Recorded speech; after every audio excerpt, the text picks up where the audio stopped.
Alô você, tá começando mais um acréscimo do jogo. São Paulo e Red Bull Bragantino pelas quartas de final do Campeonato Paulista. São Paulo venceu o jogo por 2-1, fez 2-0 e tomou um gol lá em Bragança Paulista. O Sabino fez uma partida absurda, o Alan Franco foi expulso e esse rapaz aqui em cima, o Lucas, fez o gol numa jogada ensaiada. Luciano tocou de cabeça e o Lucas voltou a jogar o seu bom futebol. São Paulo é um dos favoritos a ganhar o Campeonato Paulista, eu falei aqui antes.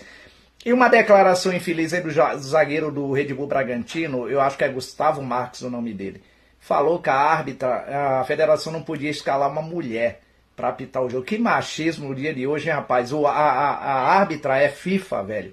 E é uma das melhores do futebol brasileiro. Apitou muito. Não é porque o São Paulo ganhou o jogo, não. Preste atenção, né, meu querido? E que venha o próximo aí. Vamos, São Paulo!